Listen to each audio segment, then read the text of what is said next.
What's up, Wisconsin? Welcome back to the Inside Wisconsin show here on YouTube and wherever you listen to podcasts. That's John Anderson. I'm Trevor Thomas. Our guy today joining us again. It's been a long time. Many of you don't even know he joined us. So LeRoy Butler, who's like your guy, J.A. That's your guy. So, and listen, the last time he was here, he was literally like Packer legend, Packer Hall of Famer, All-Pro, first team All-Pro, All-Decade. He had all those things. Now we're joined by Pro Football Hall of Famer LeRoy Butler. So all that other stuff, wow, great. That just is under the umbrella. All you need is the first. This is all you need is the marquee. Bring me the gold jacket. Bring me the gold jacket, and you're in.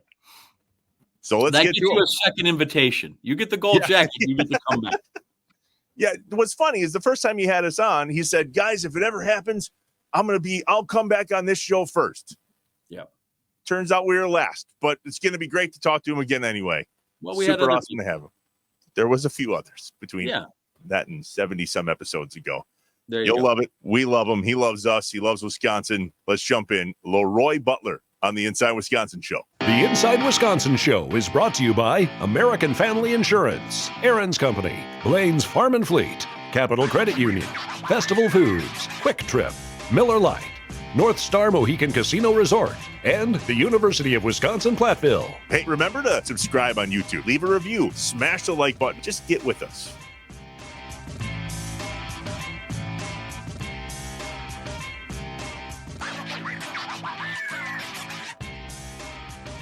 We're stacking up Hall of Famers on the Inside Wisconsin show. The LeRoy Butler. Good to see you, man. Thanks for being here. Oh, it's a pleasure. Anytime I can come on one of the best podcasts in the world, especially about Wisconsin. This is amazing. Yeah, this could be you every week, honestly. If Trevor ever moves me out, you might be the guy. No, I gotta have you because you know too many secrets about me. I don't know that many, really, honestly. I like to hear you say that. I think you got small closets and few skeletons, man. I think you're good. I like the T-shirt. I like the T-shirt, but I want to know how the jacket fits. You know what? I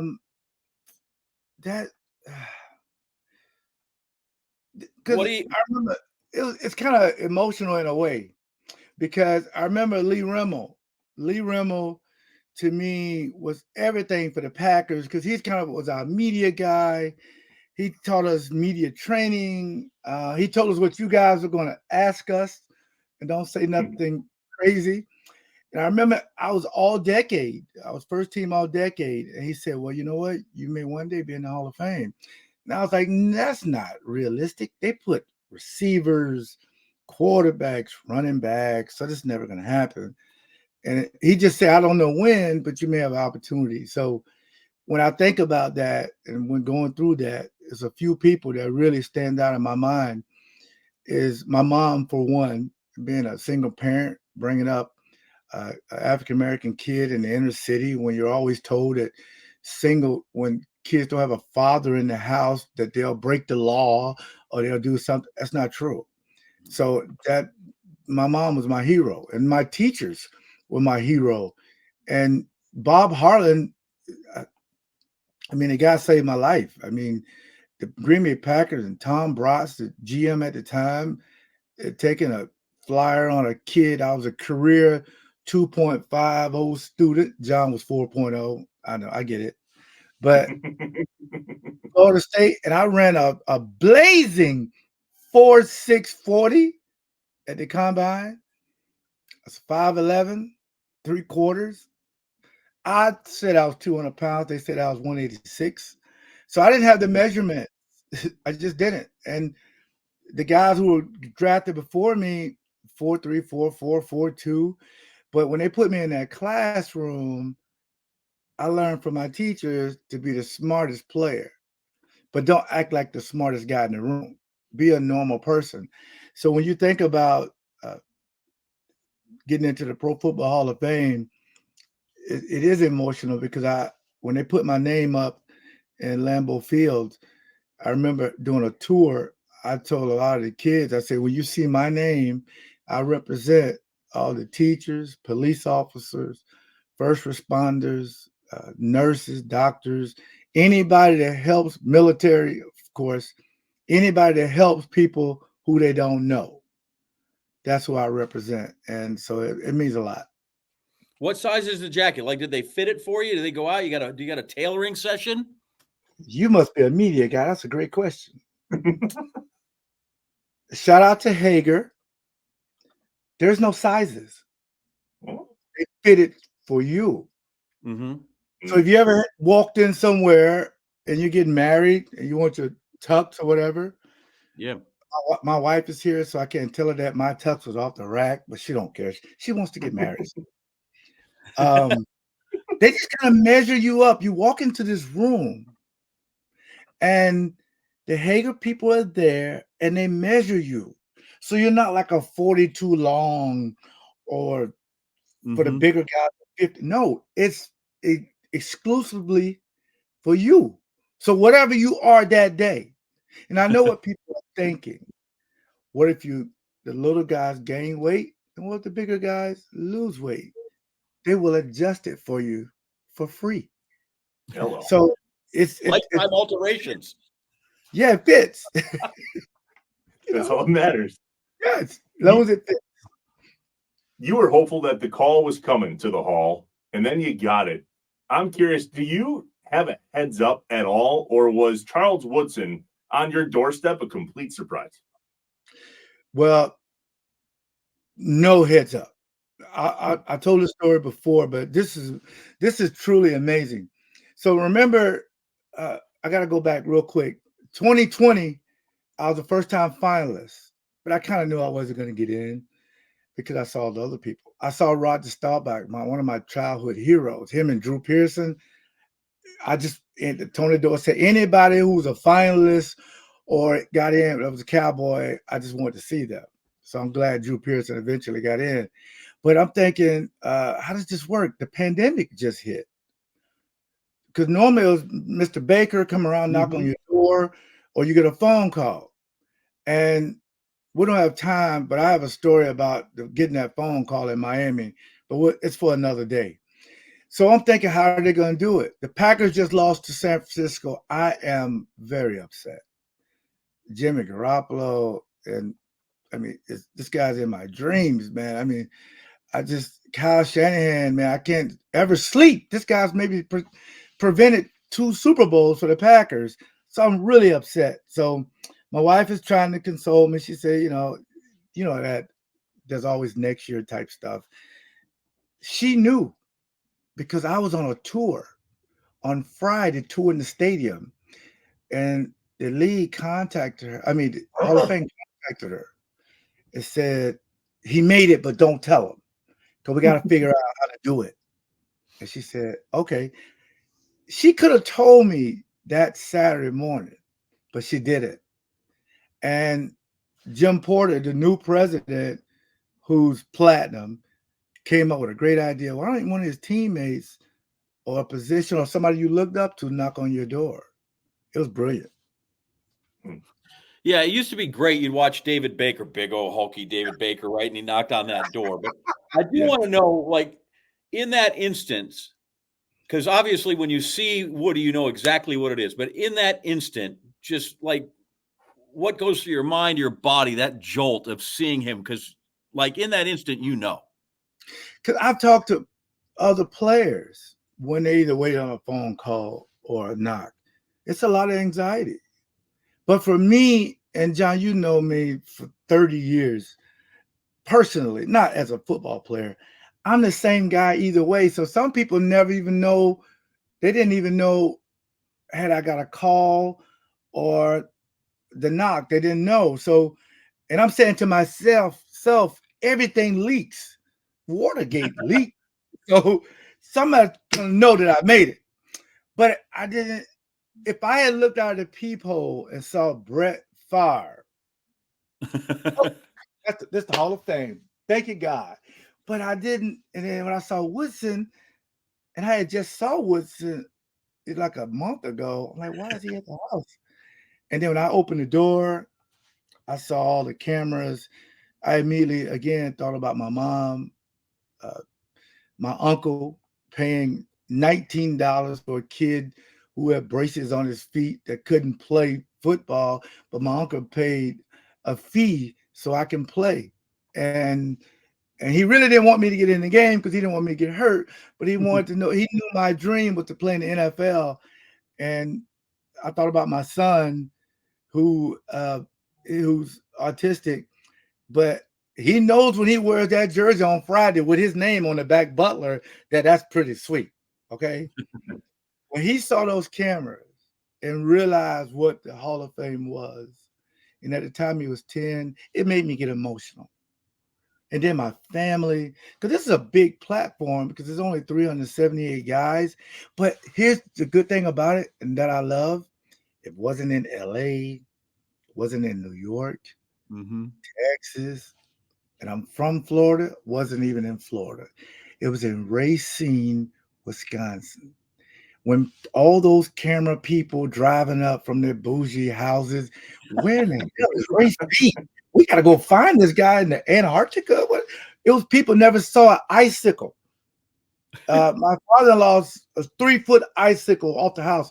He broke it and gave it to some young lady from Texas. She never seen it before, and from Arizona.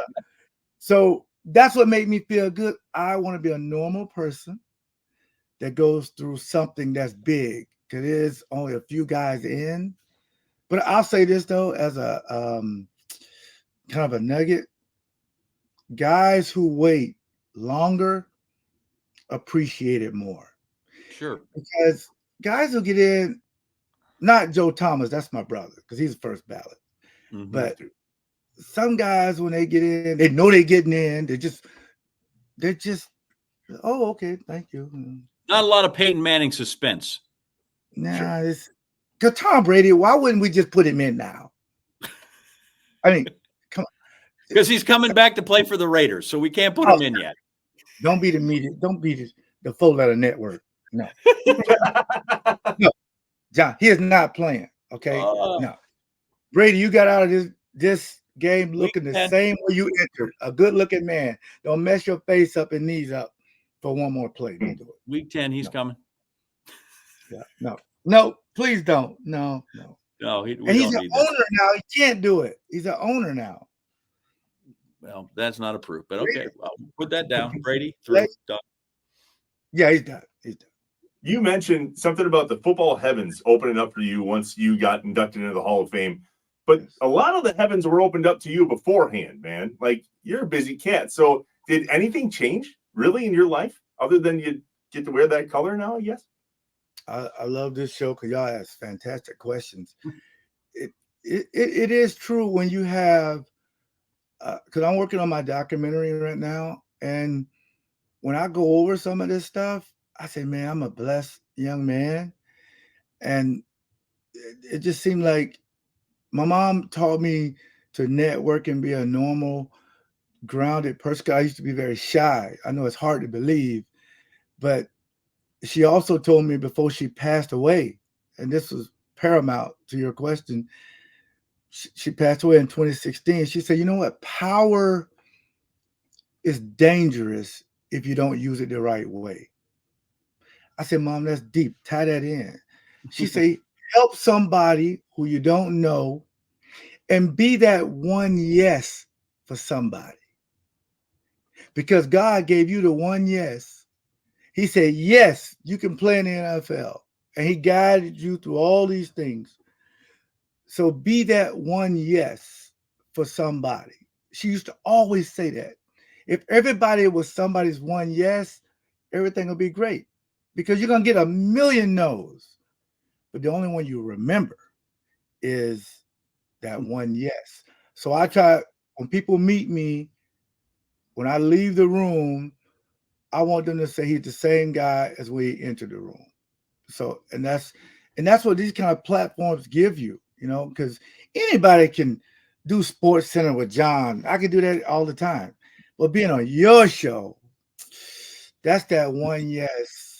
When I was on episode 13, I was a small fry. You waited to episode 87, 88 to call me back. Yeah. Well, we want to make sure that the jacket stuck. We want to make sure they were, And it came back with that. But it's funny when you say that about a yes, because I just got done, and every summer for the last 20 some odd years, I have sponsored a Missouri student to come out here.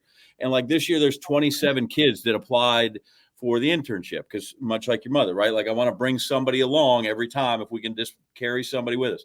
So 26 people you got to say no to, and one person gets that yes. And that's the thing I write to all of them. It's just like, all you need is the one person to say yes. They say that about the draft, right? There's 32 teams. All you need is one of them to say yes, and then you can have your start when it goes through there. But you keep talking about your mom. God bless it. You and I both, right? We are successful men raised by women. There is no doubt.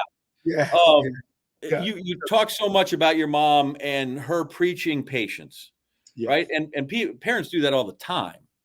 Yes. It doesn't mean we're any good at it. How patient are you as a person?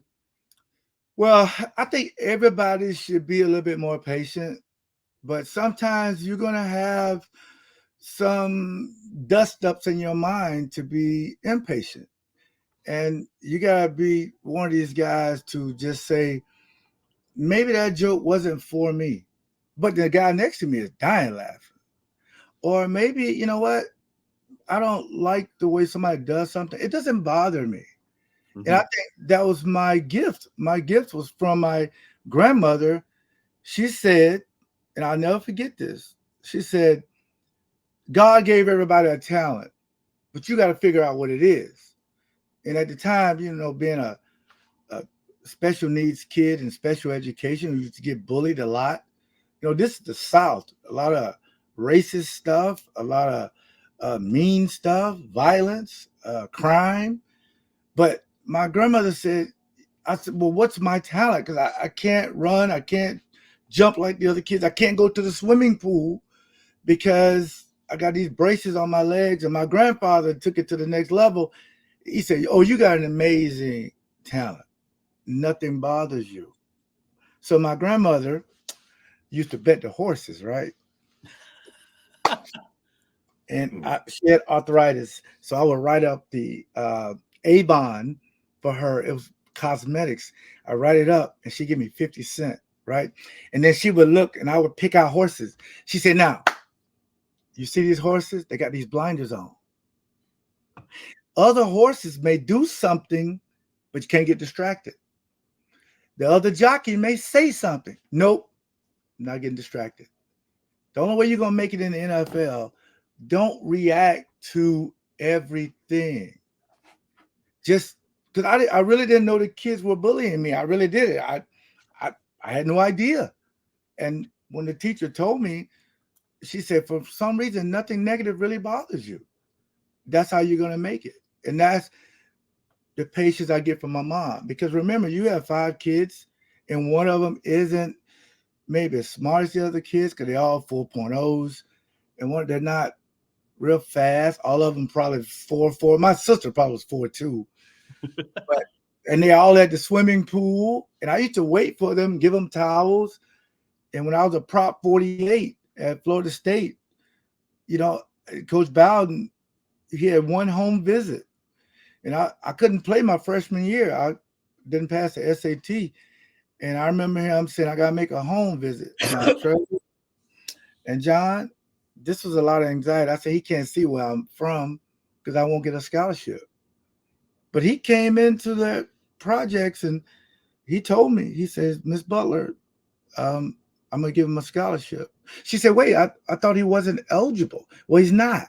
But he can still get out of the inner city, come to Tallahassee, and he used to talk plain, like, and get his schoolwork. You know, people don't understand that kind of language. Because he wouldn't curse. He said, dadgummit, Jimmy the Christmas, stuff like that.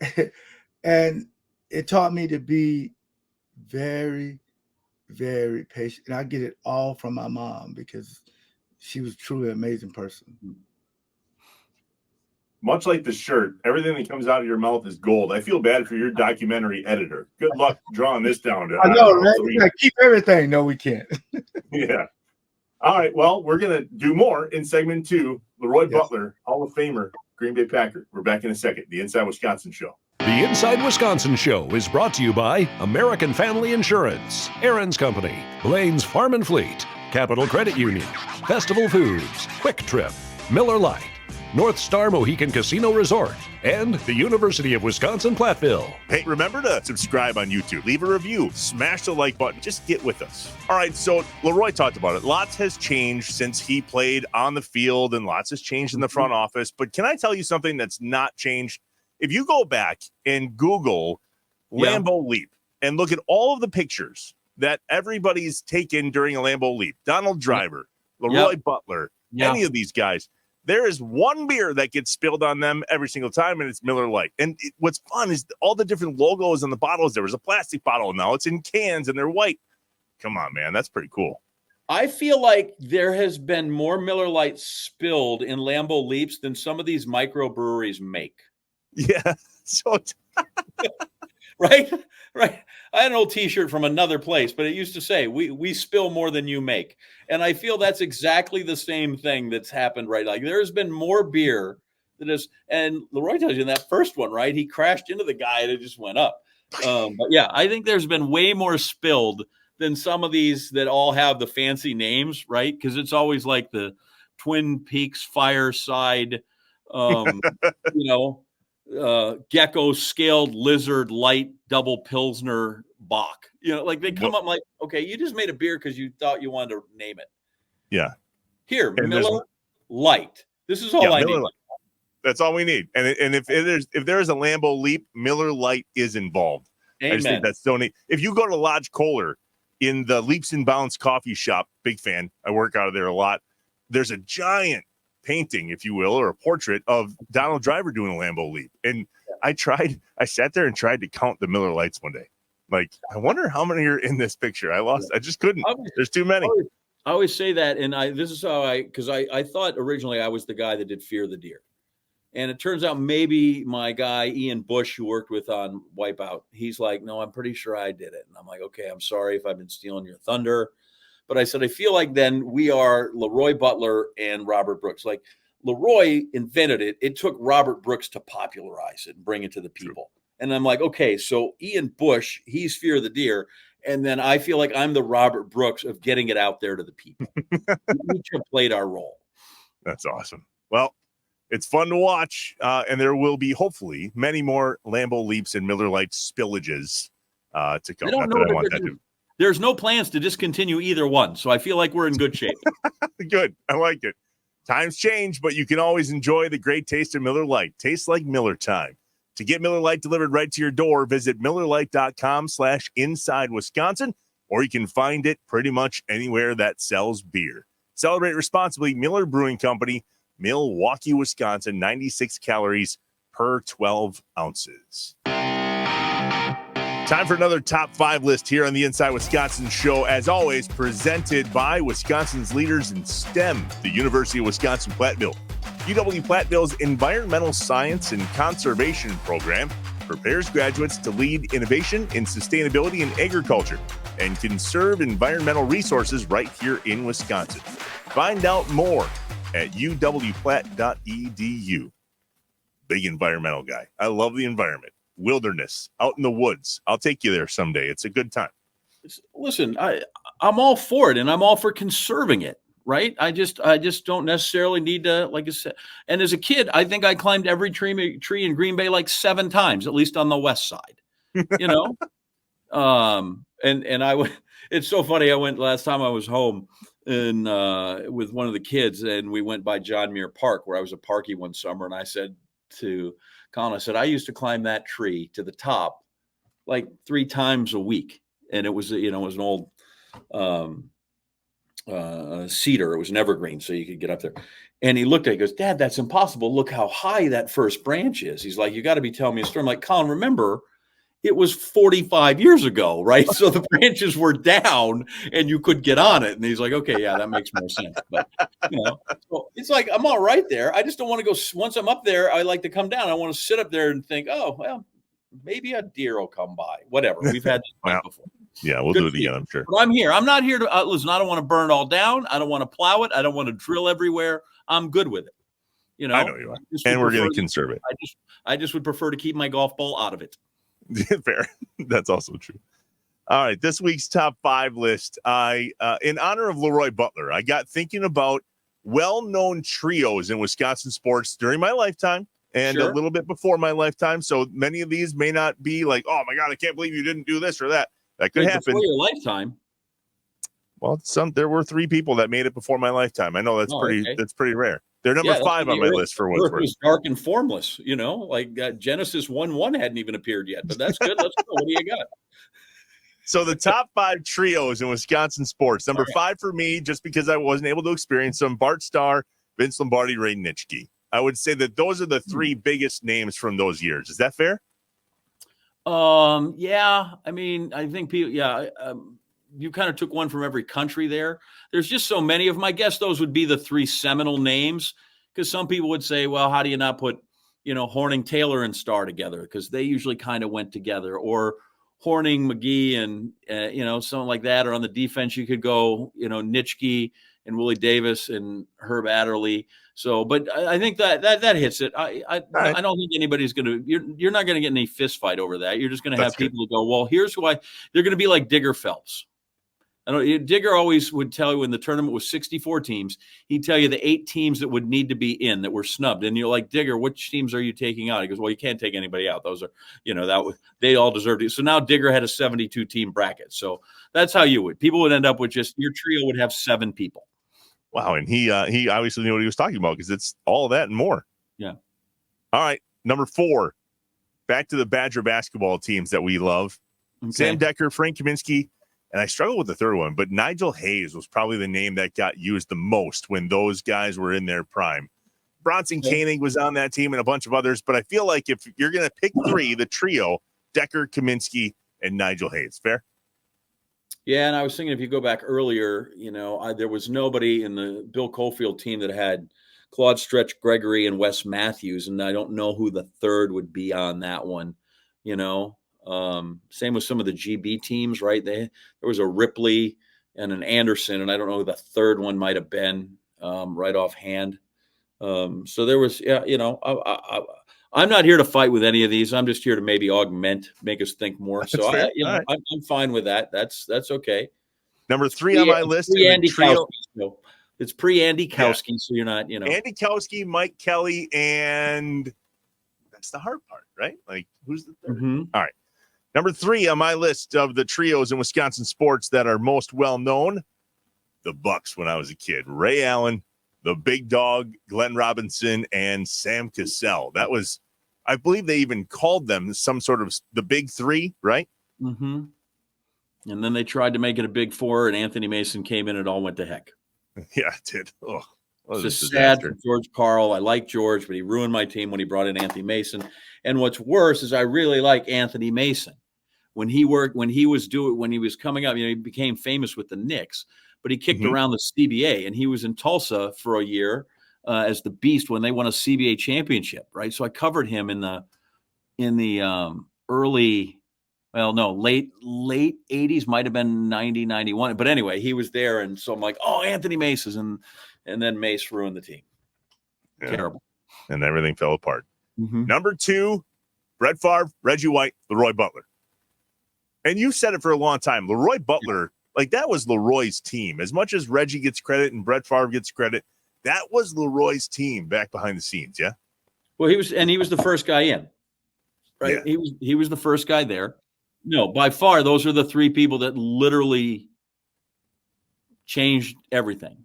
But they came a little different. One came free agency, one was traded for Brett after a year, and then LeRoy was actually drafted by the franchise. And it wasn't me. Remember, it was Ron Wolf who told us that. That said LeRoy ran the locker room. That was from the big man himself. But yes, those 3 guys are which is the other reason it's nice that he's in the Hall of Fame, because like those 3 are rightfully what he did for the city was on par with the rest of those 2. And not to mention he was a bang-up player, clearly. That's right. Ron Wolf said that. I know everybody thinks Reggie and Favre, but that was LeRoy Butler's team. Wow. Yeah, or at least that locker room was. He said that, that defensive locker room was his. We're going to play that back. And number 1 for me in the top 5 trios in Wisconsin sports history: Robin Yount, Paul Molitor, Jim Gantner. I mean, from a Brewers perspective, they don't get bigger. No, come on. That's the one you're going to balk at? I didn't think that was going to be the case at all with you being a Brewers guy. Robin Yount, Paul Molitor, Jim Gantner. I might want to put Cecil Cooper in there over Gumby.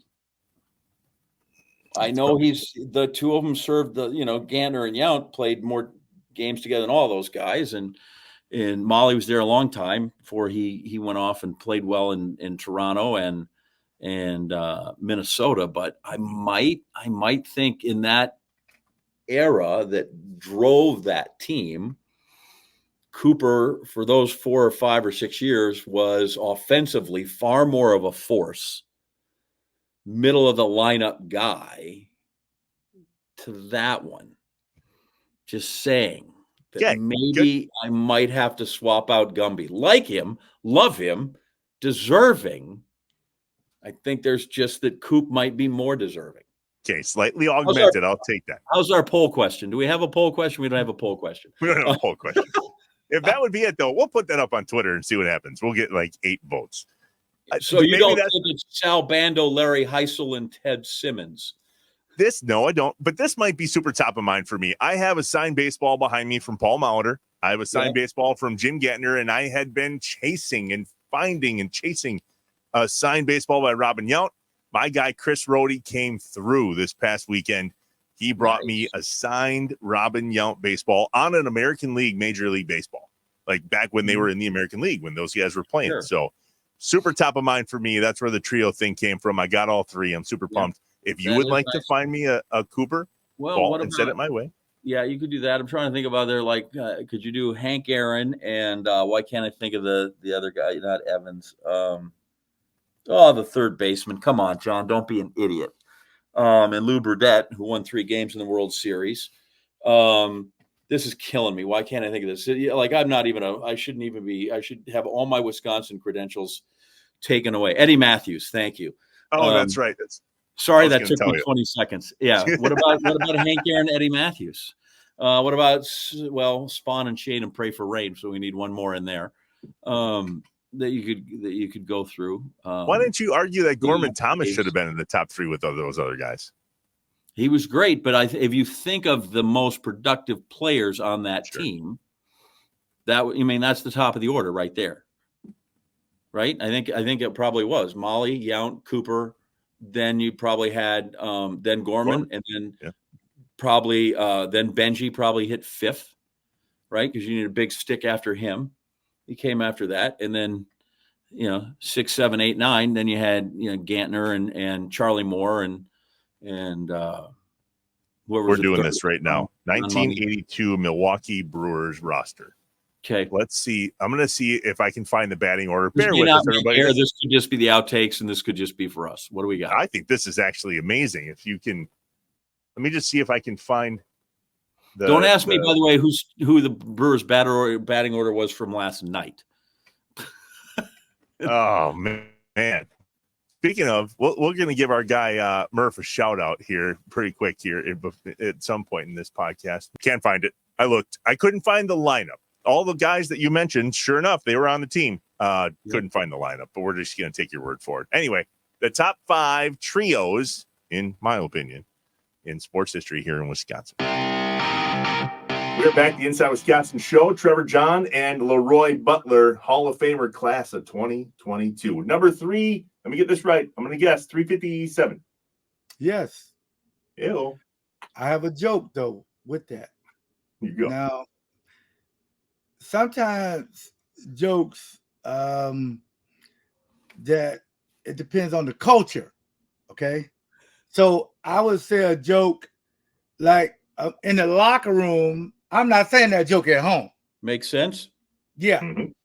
But when my aunt or aunt, depends on where you're from, and my uncle, I got to their house and they said, I want to see the gold jacket. I want to see the gold jacket. I said, okay, fine.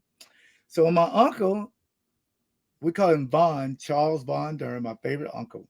And I have no problem saying that. If my other uncles want to be my favorite, they should have raised me like he did. Okay. Yep. He saw 357 as my number. Two things came out of his mouth. First, he said, "You remember that girls group called 357?" I said, "Yes." That was the warm up. He said, "I believe they gave you 357 because they know you're from the inner city, and there's a lot of guns in the inner city." You and Clint Eastwood. 357. You and Dirty Harry with your 357. Exactly. Nice. That's what he said. You remember he explained what the gun would do to the criminal, and the guy went from being mean to like, "Oh, okay, maybe I should turn myself in." Maybe I should just rethink that whole thing. So he said, "Yeah, that's why they gave you 357 because they know you from the inner city and grew up around violence." We laughed so hard. Well, you put a lot of that in your rearview mirror, which is good. I'll be honest, from your childhood, I didn't know this. I'm a little disturbed by how easily you reference your appreciation for Cowboys. But that was back when they were real. They were likable Cowboys back then. Don't go there. Don't go there with me because they were likable guys. I think we all nobody had who didn't like Roger Staubach, who didn't like Drew Pearson. Those guys were okay. Too Tall Jones, here's the thing about that though. I made it bad for myself though. Down south, because I'm a huge Doug Williams fan. Okay, Doug Williams is the culture. Him and Shaq Harris. Yep. They're gods. They're on the Mount Rushmore. Okay, but when you're down south in the inner city, you only get one channel. I never saw an AFC game unless you go to grandma's house, and grandma had that bootleg cable. What's the statute of limitations for illegal stuff? You're fine. Good. Alleged. And I never saw AFC games. So they would just bring on the Cowboys to prime time games when I was growing up. So I was a Cowboy fan. But the thing about that, I was obnoxious. I got on everybody's nerves. We're going to win all these games. And when they lost twice to the Pittsburgh Steelers, I hated the Steelers more than any team in the world. When I met Mel Blount, if you ever see him, just ask him this. I went up to him when I made the Hall of Fame. I said, because he wears a cowboy hat, because he's this tall looking guy, always wear a cowboy hat, cowboy boots, and a big buckle. I said, I just want to knock that hat off your head. I want to go down there and trip Lynn Swan. I do not like Lambert. Starworth, where is he? Terry Bradshaw, I want to put him in a chokehold. He said, why? I said, y'all beat my Cowboys twice in Super Bowls, had me crying. I'm under the bed crying. My mom lifts the sheet up, still lost. Come out. I said, don't tell me that because I'm not going to school.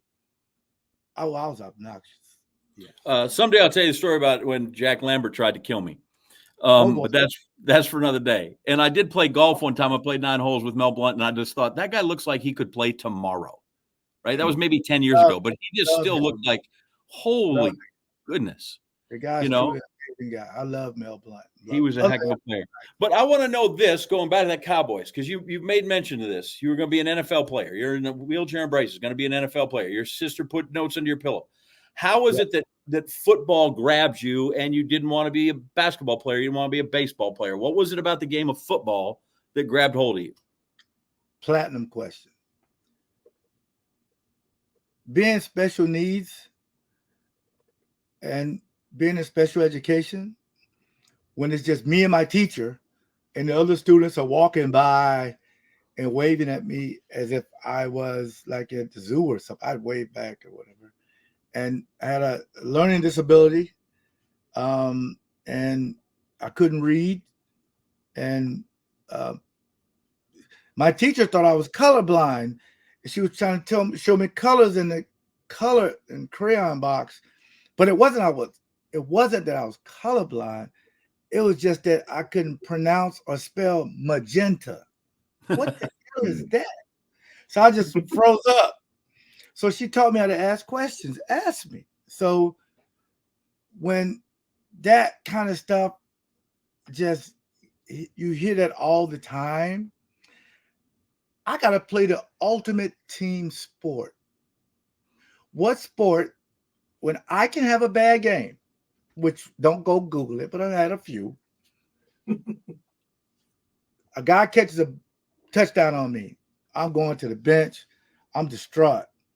My brother, Brett Favre, go throw an 80-yard bomb to Sterling Sharp. They forgot about what I did. And say sometime Brett would throw an interception. He's kicking, he's upset. No, don't do that. It's my job to go get it back.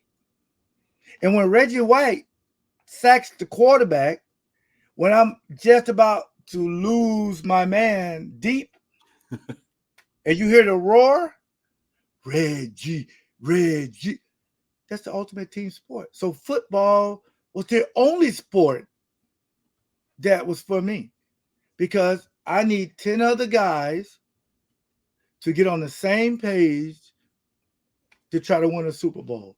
That's amazing to me. Now, in my mind, yes, I'm Charlie Ward. I could play for the Knicks. Physically, no. It ain't happening. No. And nope. so there you were. You won a Super Bowl, right? Like, and you got the ring to prove it. Yes. I was visiting with Pepper Burris, and he was showing. Have you seen his collection, LeRoy? It's ridiculous. It's unbelievable. It's unbelievable. Red. I apologize. You're fine. Red Daddy just retired. Mm-hmm. Yeah. Pepper Burris. Now, Pepper came from the Jets. Now, I love his family and his wife and kids more than I love Pepper, but I still love him, though. They have more stories, more valuable things, because we love them. We always used to give them stuff, do stuff with them, and I appreciate you bringing up Pepper name. He was everything to me when it comes to getting him, and Doc McKenzie, who also left last year. The guy's truly amazing. He got a nice collection of everything. It's crazy. Love him. So I was visiting with Pepper at his house, looking at his collection, and he handed me 2 pieces of tape. It was like a not balled up, but a rounded up piece of tape. And he's like, "What do you think that is?" And I'm like, "I'm looking around, buddy. I have no idea." He goes, "That's the tape that Reggie White had on his wrists during the Super Bowl." And apparently Reggie walked up to Pepper after every game. Pepper cut the tape off, and then Pepper was like, I might want to keep this one and put it in his pocket. Do you have obscure things from when you played, or even from the Super Bowl, that you're like, you know what, I might want to keep that? That's pretty cool. Well, not only that, but Kirk Fielding was, we had these superstition type stuff as players. He was the only guy who could tape my ankles. And he would tape me and Brett. So Brett obviously would go first because he got to go out to throw to get warmed up. And I would wait for Kurt Fielding. He's still there. Love the guy. And he's always what we call a spat, because my feet are terrible. So I was real pigeon-toed. And he said, I got this idea. I saw it. And shout out to Billy White Shoes Johnson. I think he was the first ever spat. But they would put tape around your ankle and a little bit up your sock so your ankle won't turn. And every time Kurt would cut that off, he would save it. And I was like, what is all? Oh, this is all the spats that you've had. I cut it off and I saved it for you. I said, that's disgusting. It's like it got blood on it. It got all this stuff on it. But when you see guys all the time for treatment, and as Pepper did for tape, you think about that, I mean, didn't somebody like save a piece of gum from Elvis or something and put it up on eBay and somebody bought it? Allegedly or something like that. I don't know. But doesn't sound too far-fetched for those guys. Exactly. But yeah, he has a lot of stuff, especially like the towels, the long towels, the long Deion Sanders towel. Yeah, Pepper, man, that guy, he's smart too. Yeah. Because he would think about that, and Reggie probably wouldn't even think about it. So that's awesome. All right, smart guy. Give me advice for Xavier McKinney and Javon Bullard on how to play safety. Don't let nobody get behind you. That's first. Okay. And you got to embrace what you're about to come into. This is the youngest team in the league, and the deficiencies have always been at safety. Myself, Nick Collins, the last few, but this is a new era under Halfley. So you have to understand the difference between 3-4 and a 4-3. Now I know McKinney knows, but it's a different version because Halfley's version will be different. He's going to be more like Fritz Shermer, and he probably came from something more like the traditional 4-3s or 3-4s or hybrids. That if you're successful, you could get on that long line of great safeties, but you got to know what you're good at. Mm-hmm. And John, you know this. Trevor, you weren't born, sorry. But when they moved me from corner to safety was Ray Rhodes. And I remember Ray Rhodes, who's brilliant. He put his arm around me and he said, I remember overhearing you telling your teammates something. What was that? I said, well, Ray, what I told him was, I look up to the challenge. I love the challenge of moving to safety because everybody in the defense has somebody behind them to save them. The safety doesn't. If I let somebody behind me, I'm on Sports Center with John. And it's probably Chris Carter catching it over me. So these young guys, you're the last line of defense. Remember that. And you also can be the hero as well. So they got two guys that I think that can really turn this thing around. Because you got, to me, maybe I'm biased, you got to build from the back forward. Because you can have all these rush guys, but these guys are throwing the ball 30, 40 times. At any time, they can throw an 80, 90-yarder. I tell people, you can manage the train, but you got to stop that plane. So I'm glad they got two safeties I feel good about. You sound like Al Davis, who wanted fast wide receivers and he wanted really good corners all the time when he did that. Because now you've been out of it a while. This isn't a 3-4-4-3 question. This is a game in general. How different is the game and the position of safety now than when you left 20 years ago? Guys don't like to listen now. Back then in the 90s, everything my coaches said was the gospel to me. Everything. They put in 17-hour days. I'm not doing that. I'm going fishing to try to get a 3-pound walleye in a lake that I don't even know if it's legal or not, but I'm following Brett, Chewy, Reggie, Antonio. Let's just go fishing. But these guys are still in that building. And you could tell the players who embrace the playbook. It's not about me. It's about the system. And that's the difference. Guys, I mean, coaches are like teachers. Now the money, oh my God, they get paid a lot of money before they hit the field. We all got that. But I think if you can listen to your coaches and do exactly, because if you're wrong together, you can handle the smoke. But if everybody's right and you're out on the island, it doesn't work. That's why the people in Detroit, we're okay with Campbell. We only got one way. We lose together, win together. Yes, y'all want me to kick a field goal, fine. But if he does that, he loses sideline. He got his sideline together. And that's the difference. You got to get guys to buy in, guys. And it's hard to get guys to buy in now because they see the headline. But little do they know, the headline is not what's important.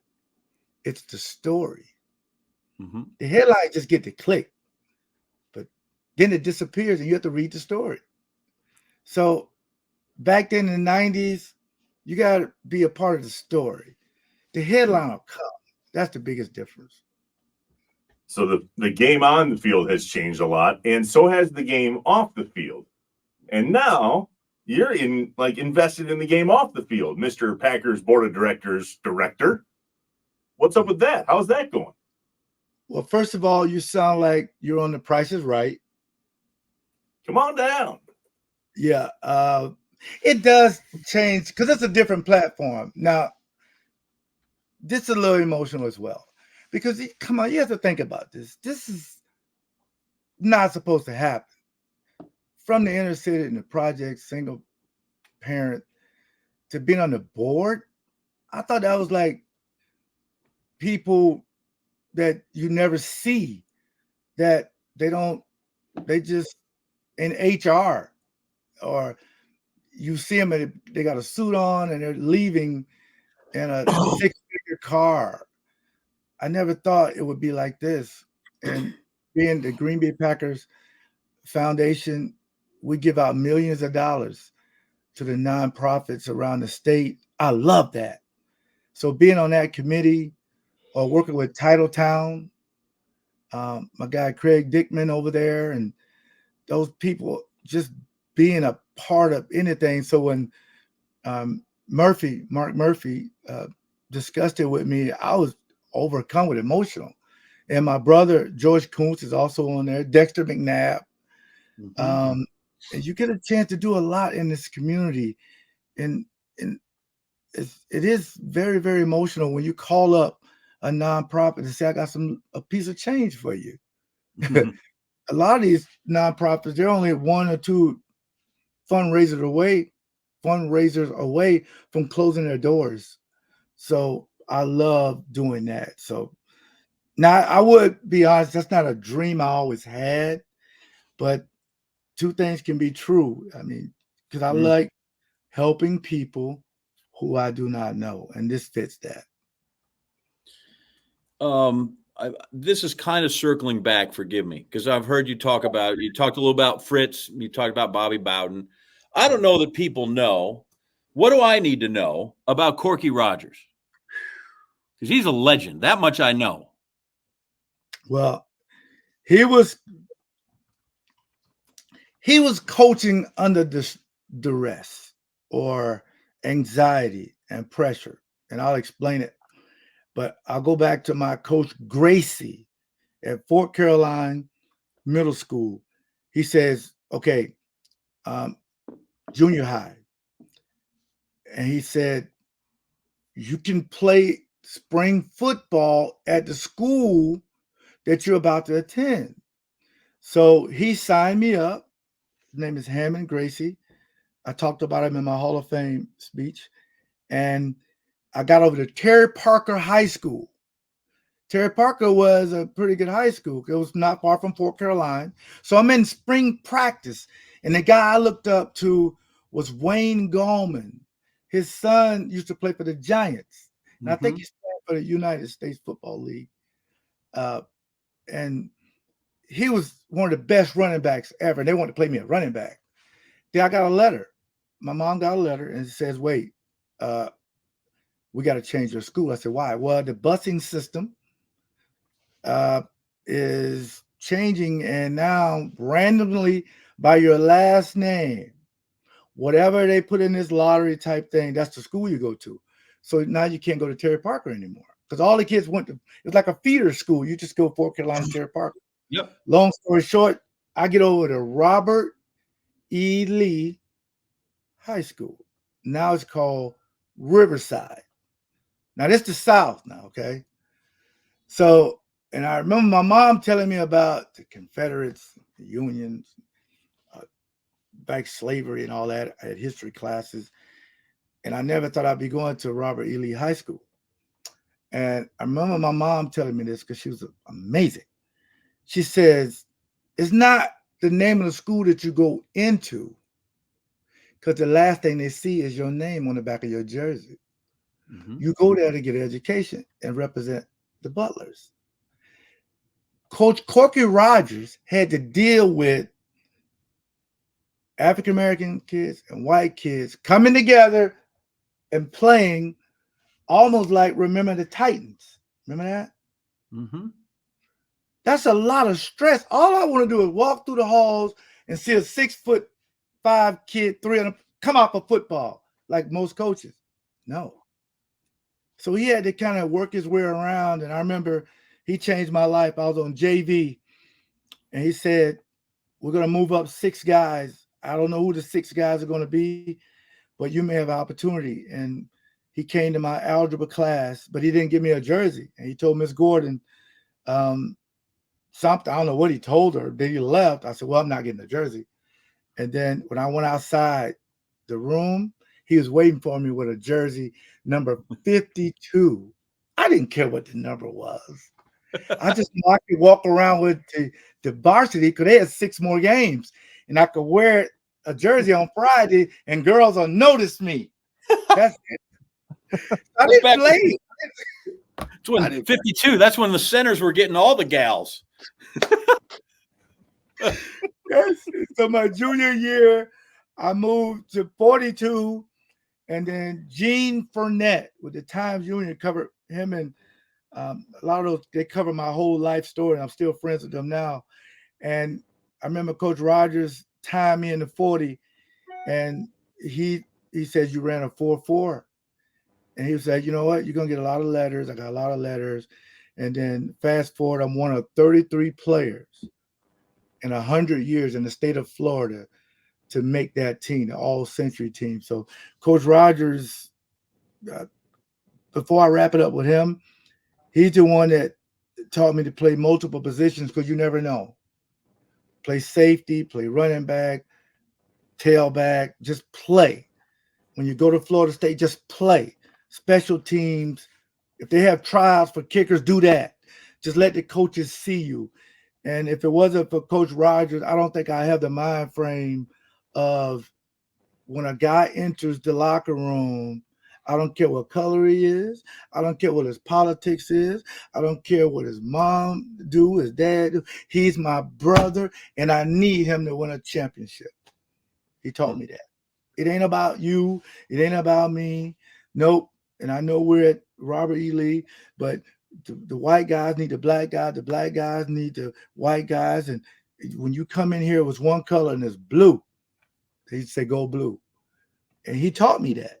And because down south, you don't know if a white guy over there wants to be friends with you. Well, let's go find out. Oh, yeah, I was thinking the same thing. Next thing you know, we brothers. That's why football is the ultimate team sport. I sometimes forget that I'm hosting, and I literally was like, I could just listen to him talk I'm just going to sit here. You guys take it. I mean, we're going to take a break, but I'm just going to listen. You guys do you. I'm sorry. Sometimes I filibuster. I'm sorry. I think, I love it. I think that about the show every time. If you just sat there and let me talk, we'd be fine. But that's I understand. This is a partnership, so I'm willing. Love you too. Love you too. There you go. I'm seconding exactly what you said. This is totally me agreeing with you 100%. It was just a moment. All right, we'll fight off air. We'll come back to the third segment with LeRoy Butler in just a second. Let's go. The Inside Wisconsin Show is brought to you by American Family Insurance, Aaron's Company, Blaine's Farm and Fleet, Capital Credit Union, Festival Foods, Quick Trip, Miller Lite, North Star Mohican Casino Resort, and the University of Wisconsin-Platteville. Hey, remember to subscribe on YouTube. Leave a review. Smash the like button. Just get with us. All right, gas prices. It's no joke, right? These gas prices are insane. They're going back up. It's all kind of I think it's all scam anyway. However, what's not a scam is this fuel rewards, the gas rewards from Festival Foods. J.A., I'm not kidding. I use this on the regular. I've learned my lesson. Yep. I scan my little gas rewards card when we check out at Festival Foods. Most of the time when you go to the pump, it says, would you like to redeem XYZ points, right? And we've talked about this in the past. Earn 1 point for every dollar spent, including beer, wine, and spirit purchases. And then it means that 100 points equals 10 cents off per gallon. Yeah. Okay. Gas prices are crazy. And we shop at Festival Foods. I think it's $3.44 a gallon here right now, and I filled up the other day for $2.72. That's it.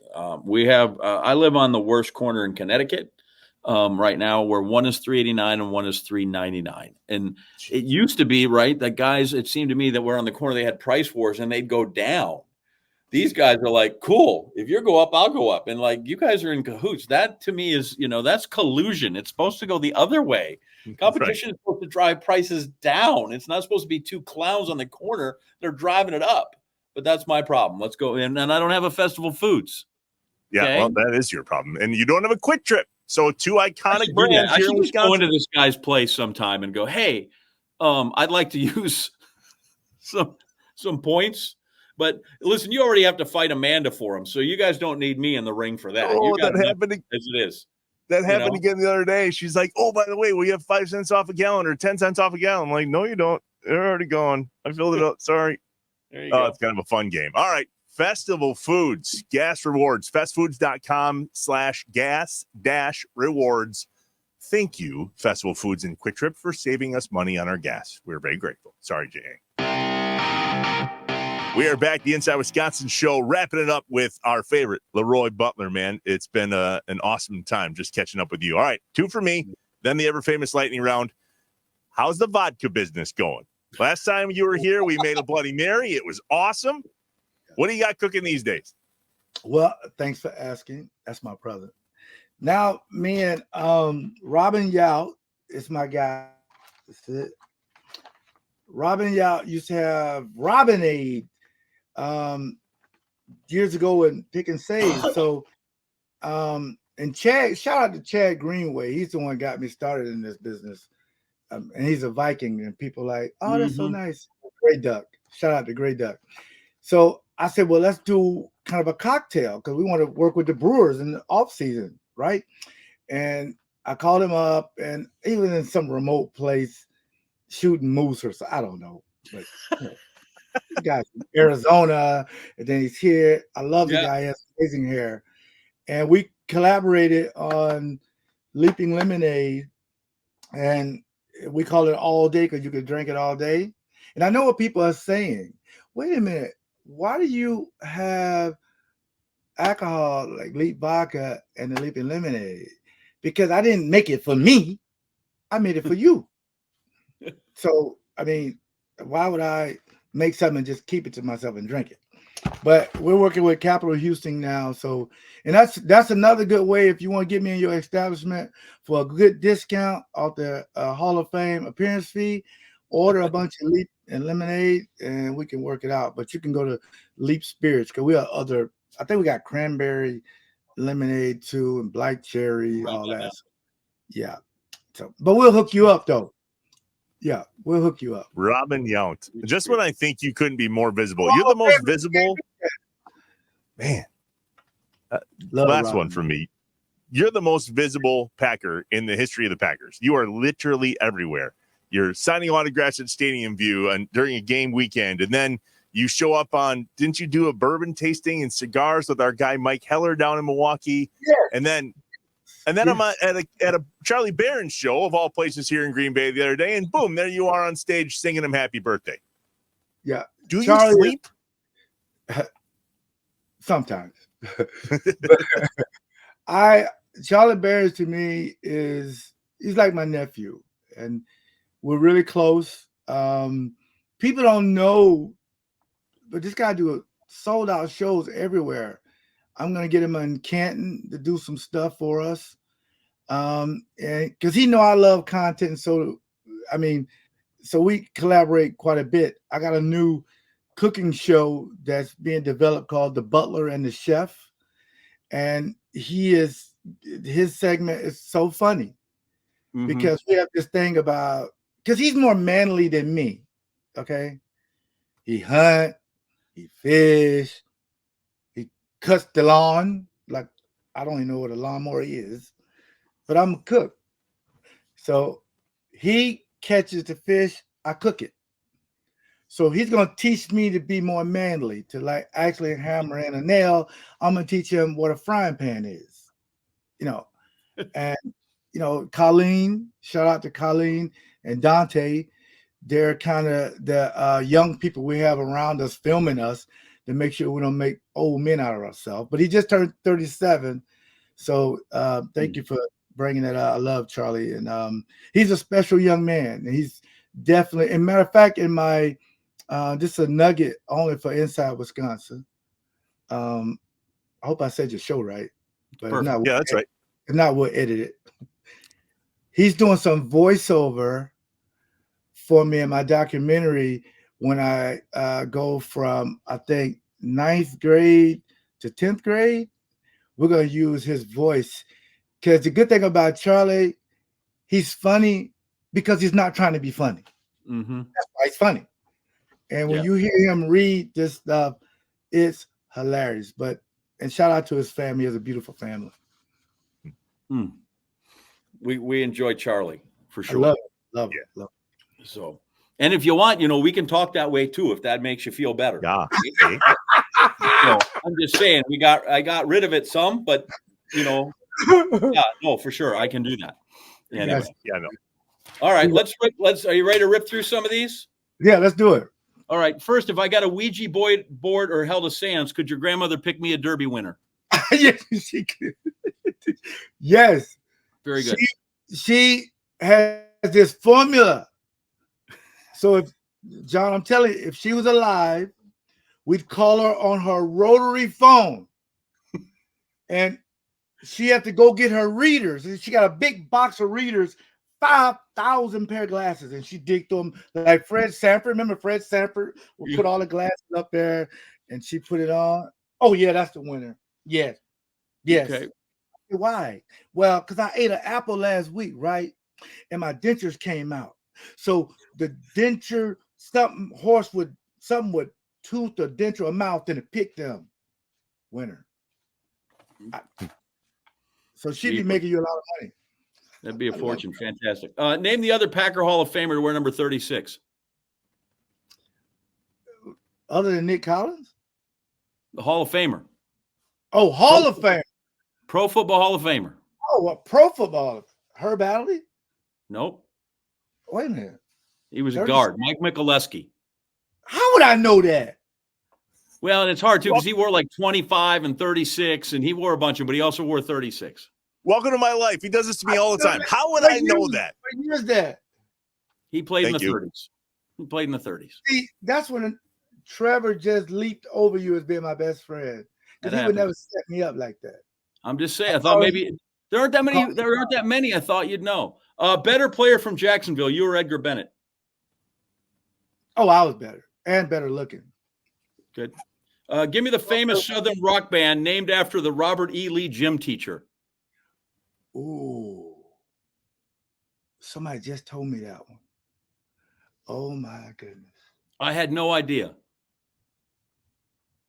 Leonard Skinner. That's what I was going to guess. No way. Was named after the gym teacher at your school. Yes. It's two bands that we always talk about, Leonard Skinner and Limp Bizkit. I love Limp Bizkit. Unbelievable. Somebody just told me that. I forgot. You sell vodka but don't drink. Is there anything in your cookbook you don't eat? Great question. In my new cookbook, I make guacamole, but it's disgusting. No, it's fantastic. We love that. There it is. I don't know that this applies. Your favorite Jaguar player as a kid? The Jaguars went around. That's what I thought. But my coach, here's a nugget. My coach was Lindy Infante. Yep. Lindy Infante coached the USFL when they were in Jacksonville. Yes, He that's used to right. let me in games free. All the kids, Lindy Infante would open the gate for us. Rest in peace. That was the Jacksonville Bulls. Jacksonville Bulls, yes. That were owned. Here's your real trivia. This is me just being stupid. For a while, Larry Zonka had a piece of them. And if you look at the very first media guide, there's this hand like it's snapping the ball, and it's all bloodied. And to make it realistic, like Larry Zonka took a little razor blade like he was a wrestler and cut it up so his hand would look authentic. Oh, wow. Okay. Yeah, USFL trivia for 5,000, please. Who's the next safety that's going to be in the Hall of Fame? In the Packers? Nope. For the Packers or anybody? Next safety to be in. Well, this is hard. No, it's not. Darren Woodson is my brother. That's the answer. Yeah, here's the thing, real super quick. You should never get punished for being on a good team. I just don't get that. I mean, the guy has like 3 Super Bowls, and he was the gold standard before I just kind of took off. So I'm gonna just stick with him for now. I do too. Like, I don't understand, because usually great teams, guys get in because of that, not being held out. He's the first guy I've ever seen that seems to be working again. How about Carnell Lake? Does he deserve to go? Oh yeah, because he was a two-way guy. cover the slot and the deep middle. So I think he'll get an opportunity too. Okay. This is going to be hard. Okay. Because they're both going to get in eventually. Okay. Yes. But I need you to pick one. Who goes in next, Sterling or Mike Holmgren? Who gets to join it? I'm gonna say Sterling because Holmgren and Shanahan are canceling each other out. Both of them should be in. Mm-hmm. And I think they will get in. But Sterling Sharp to me, and this is what I tell the voters, he caught 100 passes when it was a thing. Now, if you got fantasy, everybody catches 100 passes. And he should get the same projection that Terrell Davis got when he got injured, and my brother, Tony Baselli. Mm-hmm. You know, if Tony Baselli wasn't injured, he'd be with Munoz. I mean, the guy was dominant for like 6 years since and from an expansion team. But Sterling Sharp in one of the smallest markets, 84 definitely deserves to be in the Hall of Fame. Ice cream truck drives through your neighborhood. What are you going to get when he stops? Oh, that's a platinum question. I used to get yelled at. I just want a cup of vanilla. That's it. That's it. You got the boringest ice cream. You're so lame. I said, wait, but everything on this truck is probably made with some vanilla in it. Okay. So I just don't want one of them orange push-ups. Give me anything but one of them orange push-ups. No, I want something I know that's going to taste right, and it can't be on a stick. It has to be in the little cup with the little wooden spoon. Yeah, nice. Yes, give me Gilbert Brown's original number with the Packers. His first number was not 93, and I don't remember that one. He was 71, just for a short time. Are you sure about that? Santana's not going to be happy. That's his best friend. Because Santana was 71. He cleared the way. I'm going to go and tell Gilbert, who's my brother, that we're going to call Santana and say, Gilbert had this number before you. Thank you. He told us he wouldn't tell us what it was. I had to go look it up. And then he said, Ron Wolf looked at him and said, that's not your number, and gave him 93 is how that turned out. But yeah. I'm glad he got 93. Yeah. I need defensive teammates only. Okay. Fastest. Ooh. Oh, man. Can't say yourself. I will never be in that. I'm going to go with Doug Evans because he had that long stride. Yeah. Smartest. Yeah, I can't go with me, right? Nope. George Kuntz is platinum. Yep. Toughest. Wayne Simmons. Kindest. Without me, right? Without you. It had to be Reggie because Reggie cared about you outside the uniform. Mm-hmm. He'd be at your house just checking on you. I mean, the guy was amazing. Best dresser. Other than me. Robert Brooks. Like that. He didn't play defense, but that's fine. You know what I went there, right? Because there's nobody on defense can dress. There you go. Worst car. Who had the worst car? The worst car on defense. Ooh, it was like 5 people. Yeah, I'm not getting in that. Oh my goodness. No, I can't do that to him. Brian Williams. Okay. Brian, yeah. Most likely to drive Fritz Shermer nuts. Wayne Simmons. Why is that? Other than me. Wayne Simmons. Why is that? Me or Wayne? Either or. It was me because he got bullied. Because I was leading the team after 3 weeks in sacks. Sean Jones, Reggie White go down, have a meeting with him. I didn't blitz for 10 weeks. It's just not right. I'm like, it's not right. But thank God it's not personal. Yeah, no, it's not personal. Thank God you're not about stats. But most it was Wayne because Wayne wanted to play on the line, and Fritz wanted him to stack. He wanted to play on the line, and they used to get a lot of disagreements. All right, I have 2 more. First, Okay. name as many Bears quarterbacks that you played against as you can. Ooh, now that's a good one. Harbaugh, Yep. or however you say his name. Eric Kramer, Yep. Jim Miller, I think. Yeah. Yeah. When you were late. Yep. Who else? Ooh. How many was that? Let me see. They had so many. Let me see. Kramer, Yeah. You Harbaugh. still got like 4 or 5 to choose from. I know. Not Mike Tomczak. Nope. No, because he played with us. I don't know. You gotta give them to me. Steve Walsh. Walsh played? Oh wow. Yep. After Okay. Harbaugh. Eric Kramer. Yeah, I said Kramer. Who else? Dave Craig. No way. Yep. For a year. Cool. Shane Matthews. Shane Matthews from Florida. Florida. Gator. Yeah. Cade McNown, who beat you twice. Guy didn't beat anybody. Kay got me on a stop and go, me and Tyrone, I think. And because he was so small, you couldn't really see him. And he's left-handed. Because when you're behind those big linemen, it's 6'5", 6'6". But I liked him because he had a nice rotation on the ball, and he was fearless. So shout out to Cade, man. Yeah, that's There a you good go. name. Here's the last one I have. Okay. Okay.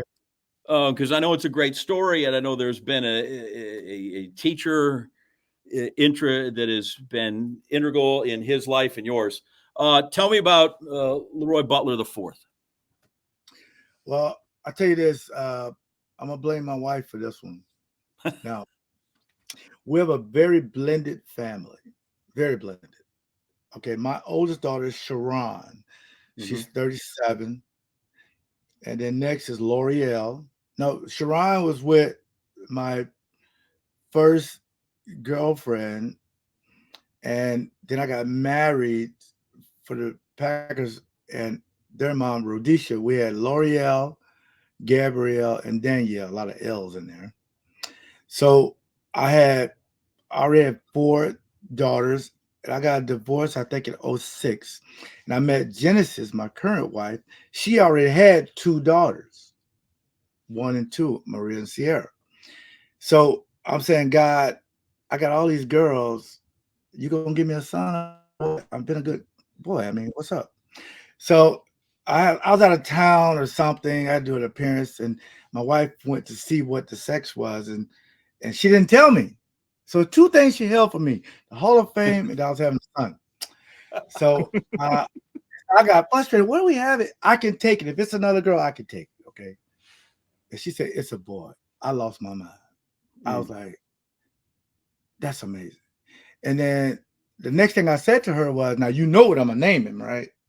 She said, yes. LeRoy Butler IV, because he's just a special kid. He's the only kid that he's autistic, and he's the only kid of all my kids.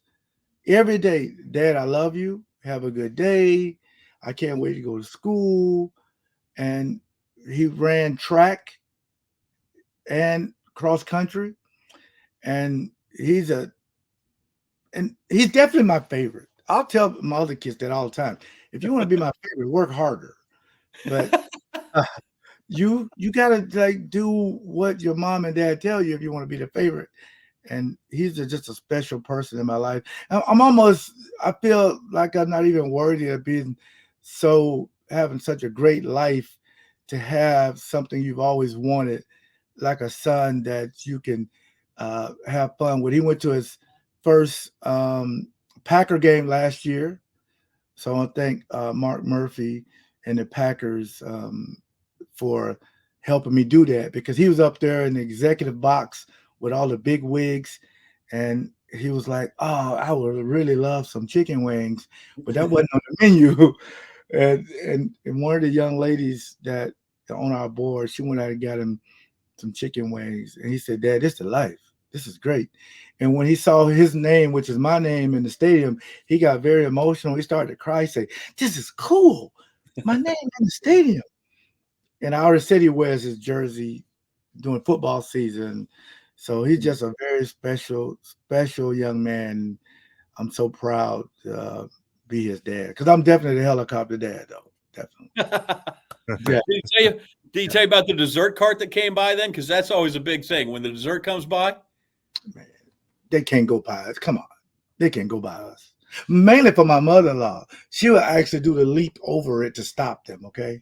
But my son loves the carrot cake. That carrot cake.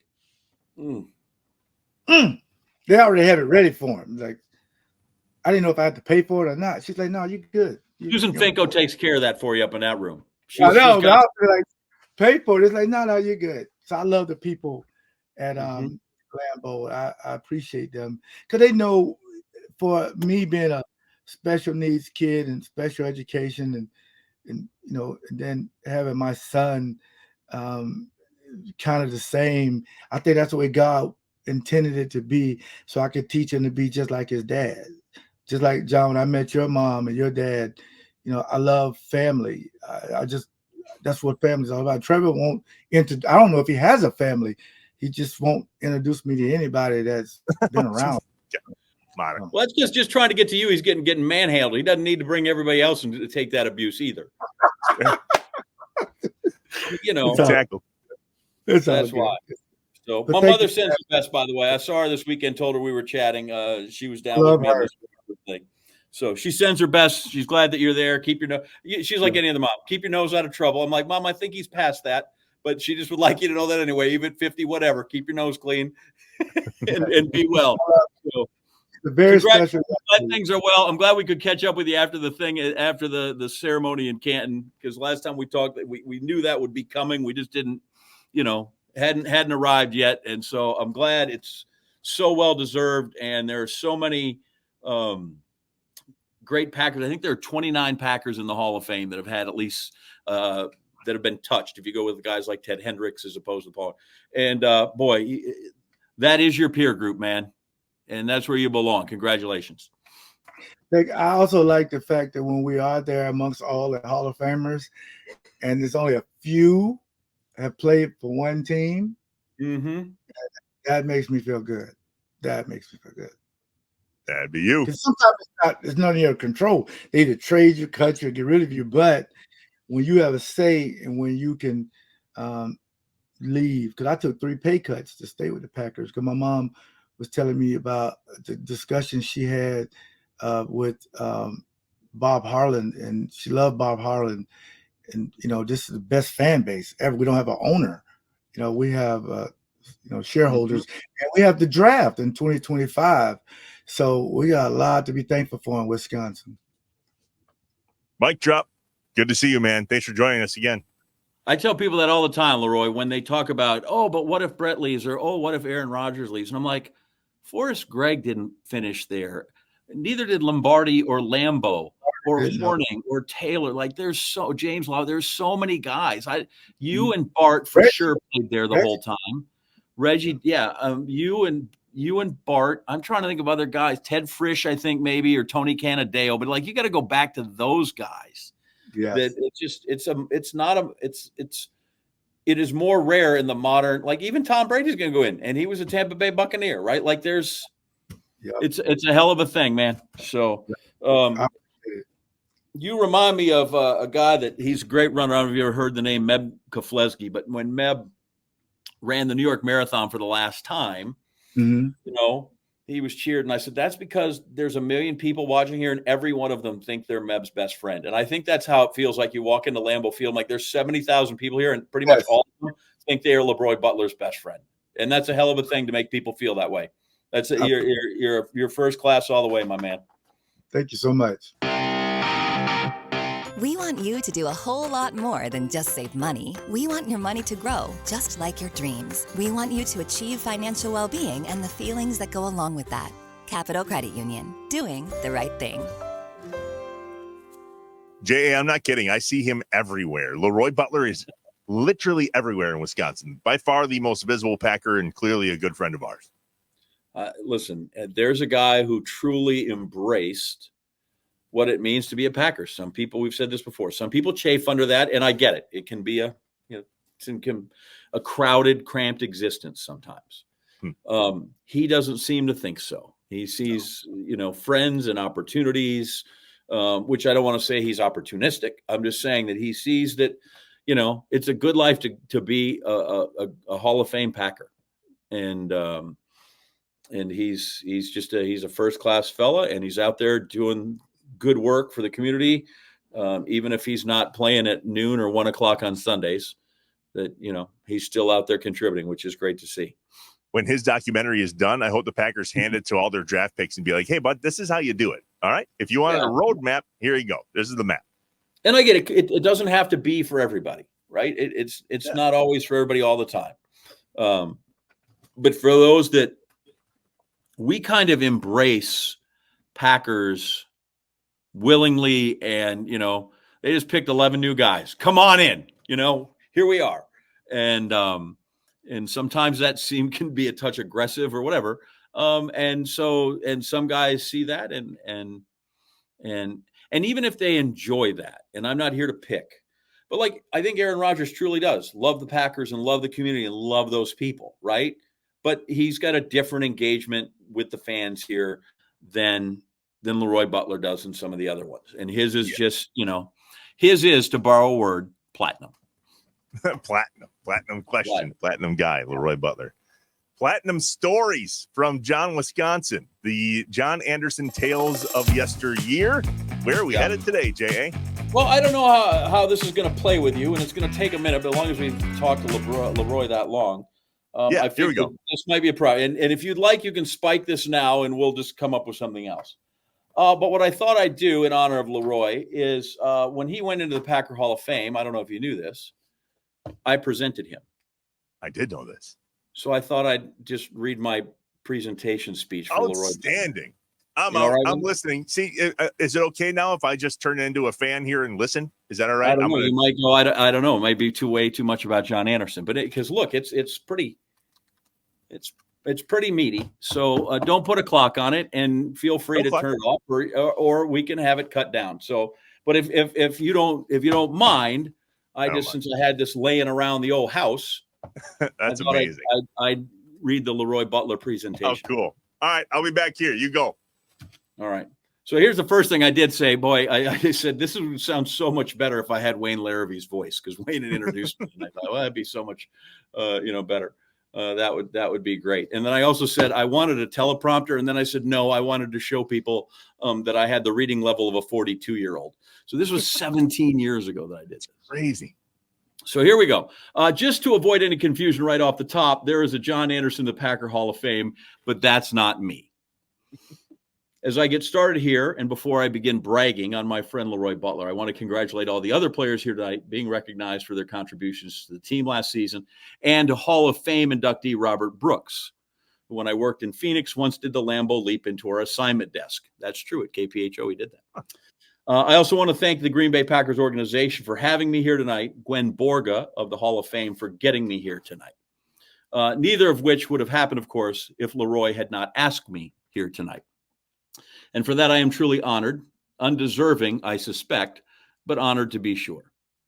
LeRoy, this is a once-in-a-lifetime achievement for you, and it's a good thing, because it was hard enough getting people to say something nice about you once. Twice would really be a test. I'm also not so sure I could make up stuff this good a second time.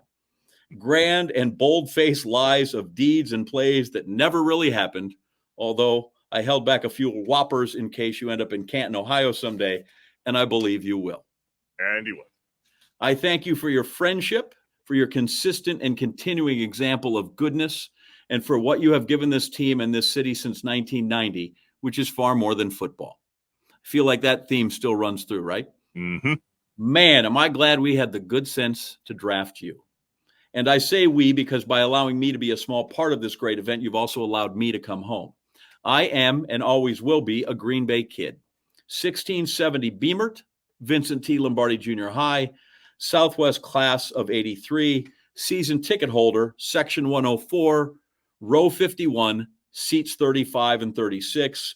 Might want to remind everyone, those are paid in full for the 2007 season, and I did it by May 17th. That's before I moved my seats. When I asked the organizers how much time I would have tonight in presenting LeRoy, they sent me a videotape of the 2005 program. I watched as Mike Holmgren went almost 15 minutes in presenting Edgar Bennett. Mike lived here 7 years and won a Super Bowl. I lived here for the better part of 20 years, survived the awful 70 and 80s Packers. So by my math, that entitles me to a half an hour. Maybe more because LeRoy graduated ahead of Edgar Bennett at Robert E. Lee High School in Jacksonville.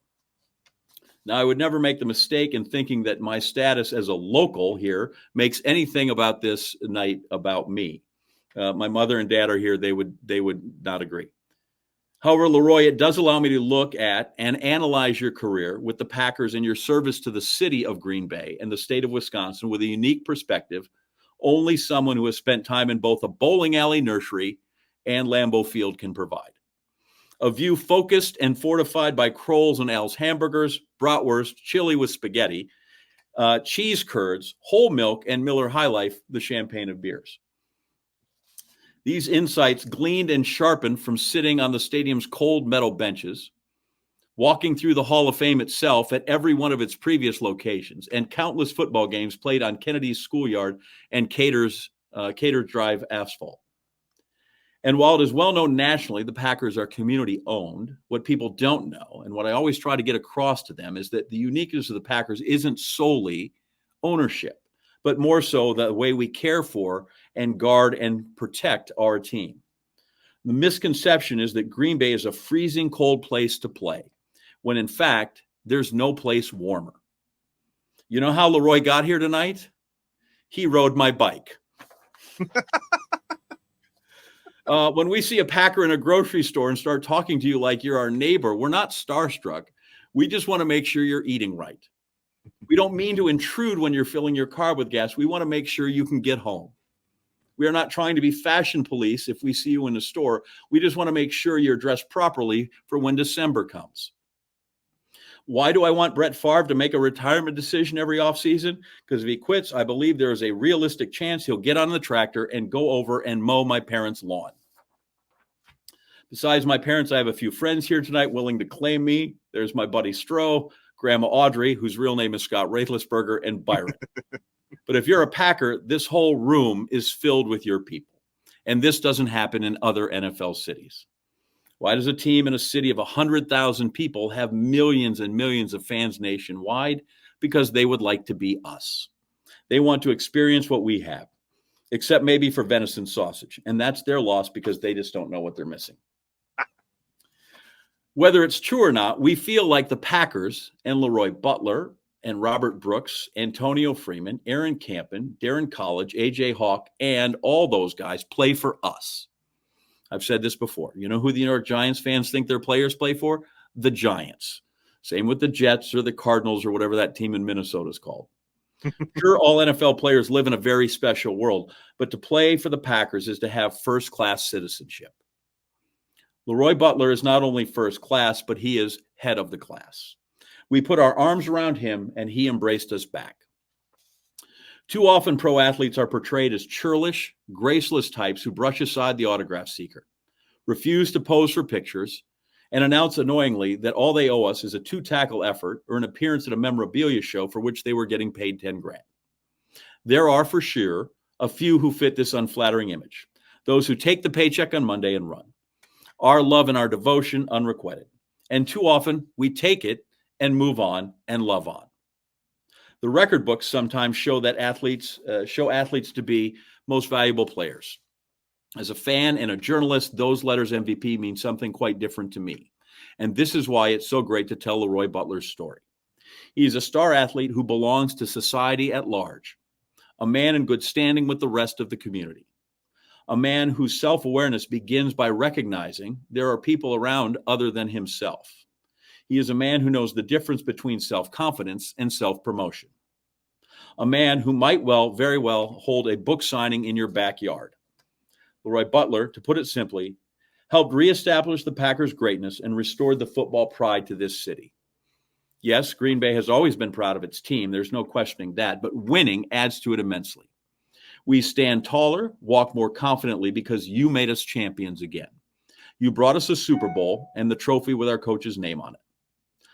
LeRoy defined his position for more than a decade, and there are 20 and a half sacks, 38 interceptions, 889 tackles, and 4 Pro Bowls to prove it. On top of that, he did it with a joy and enthusiasm and genuineness that never made us doubt his smile. Your opponents, however, rarely smiled. Michael Irvin just shakes his head at the mention of your name. Told me at the Super Bowl this year that if the Cowboys hadn't been so successful against the Packers during their formative years, you two might not be friends. Steve Young said you were the only one of 3 safeties he had to worry about because you always thought like a quarterback, and he had to work hard to try and outsmart you or find a play that you didn't know was coming. Darren Woodson and Tim McDonald were the other 2. Steve told me LeRoy had a really annoying habit of being in the right place all the time, and an even more annoying habit of making sure the rest of the secondary was in the right place too.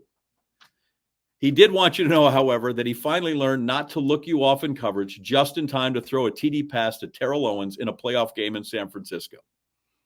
Then I wrote, I haven't the foggiest idea what that means, but he said you'd remember.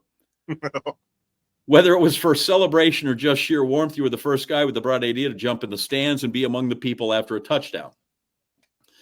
By the way, these days, there are hundreds of thousands of people who claim to have been in the stadium for that game against the Raiders the day after Christmas in 1993. Those of us who sensed you were onto something saved the ticket stub in case we ever called on to prove it. And that's when I actually pulled out the ticket stub and Nice. showed it. You had it? Oh, wow. Oh, yeah. And I have it in a frame right now, so I can't get it. Offense is played with skill and nerve. Defense is about guts and heart. LeRoy was all that and committed and loyal too. A leader in every sense of the word. When Brett Favre was asked what made LeRoy special as a leader on the great teams of the 90s, he answered what I think is the highest compliment for a team player. His teammates could count on him. We trusted him. Trust. Trust has very little to do with talent. Trust is smart and prepared, and respect and accountability. LeRoy's college coach, Florida State Bobby Bowden, trusted him, gave him a scholarship before he was eligible to play at FSU.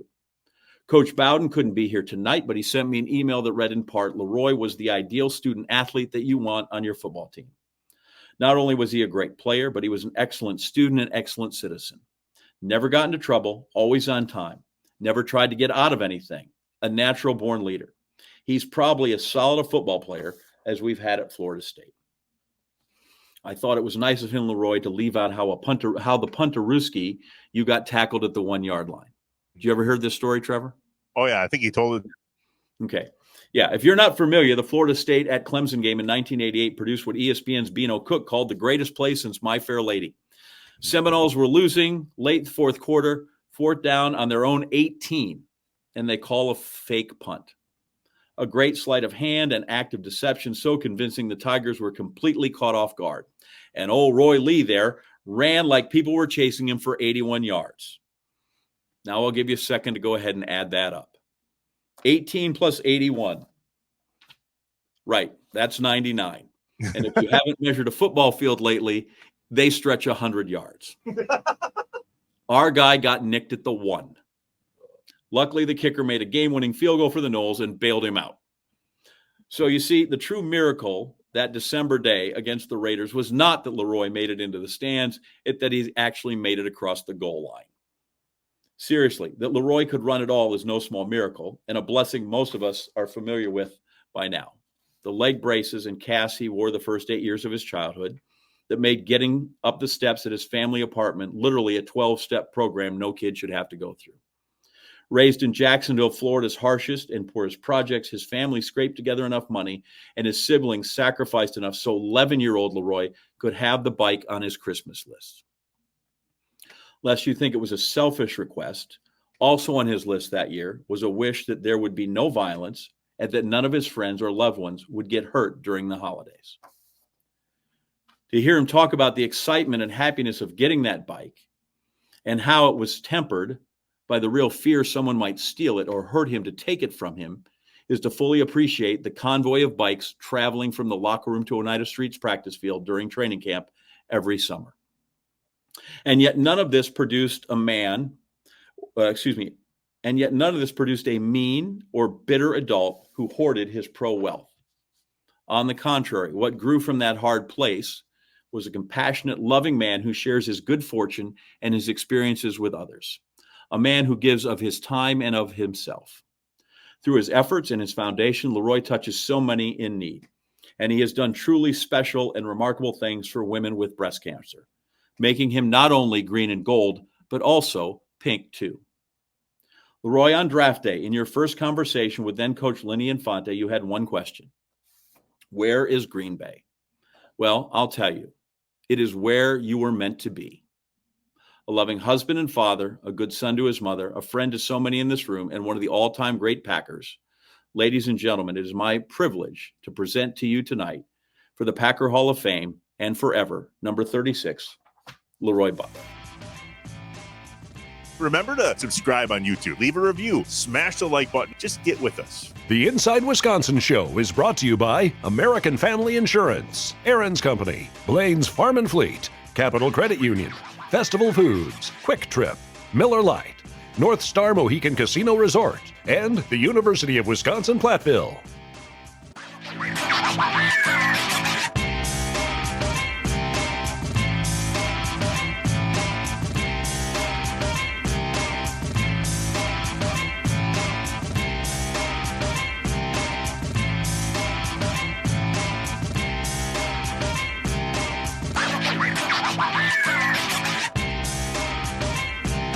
Shut up and sit down.